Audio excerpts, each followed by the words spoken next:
I'm Brian Deese from the National Economic Council. We just completed a major fiscal deal in Washington. And so I want to walk you through what was in that deal, who got what, and what it means for our economy. So the deal that the President just signed makes major progress in all four of these areas. Let's start with taxes for the middle class. Without this deal, taxes were scheduled to go up by about $2,200 for the typical middle class family. Because of this deal, that's not going to happen. Instead, we are going to make permanent low rates for middle class families.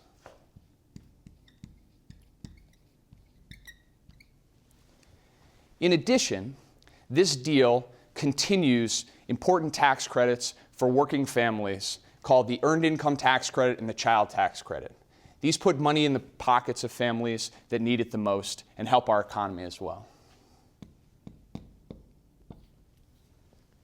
And finally, this deal fixes something that's called the alternative minimum tax, which has been plaguing our tax code for decades. It's complex, and it threatened to hit lots of middle-class families. For the first time in more than 20 years, we have Democrats and Republicans coming together to vote for a bipartisan tax increase that will help us pay for the things we need and move the economy forward.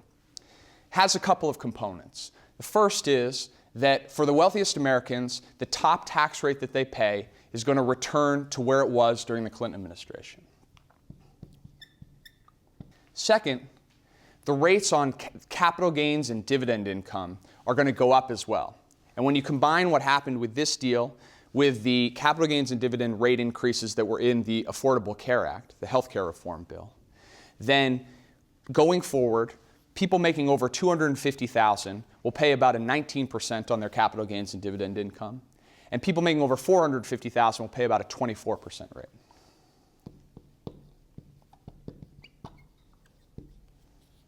Third, the tax benefits that the wealthiest Americans receive in the form of deductions and exemptions will be slowly reduced, starting at $250,000 in income.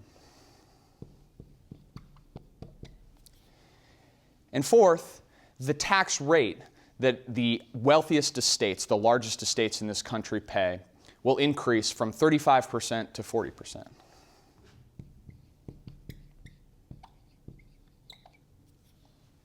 If you step back and you look at these two pieces together, making the tax code permanently pro-middle class and making sure that the wealthy pay a little bit more back to what they were paying in the Clinton administration, what this deal does is makes the tax code as progressive as it has been in decades. Now, third, this was a deal about taxes, but it was about more than that as well. First, it gives companies a strong incentive to make the investments that they need to create jobs next year by both extending tax credits like the R&E tax credit and allowing companies to write off half of any new capital expenses that they make next year.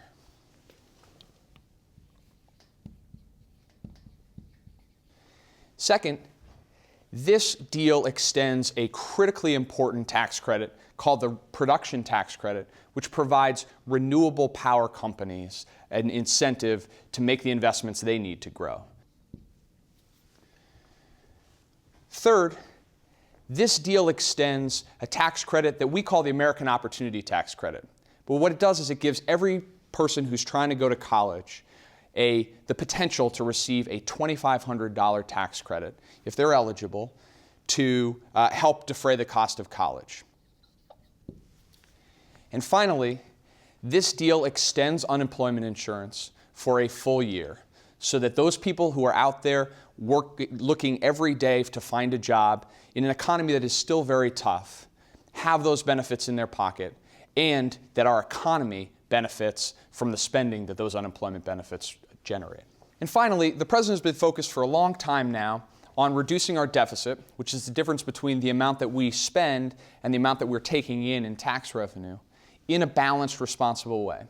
Without this deal, the wealthy were paying lower taxes. Now, with this deal in place, they're going to pay a little bit more, and that additional amount helps contribute to reducing the deficit in the future. And when you take into account all of the provisions that we've talked about here, it's not a trivial amount of money. In fact, if you, based on estimates that the Congressional Budget Office has made, and that's the official scorekeeper for these types of things here in Washington, based on their numbers, this deal will reduce the deficit by about $740 billion over the next 10 years.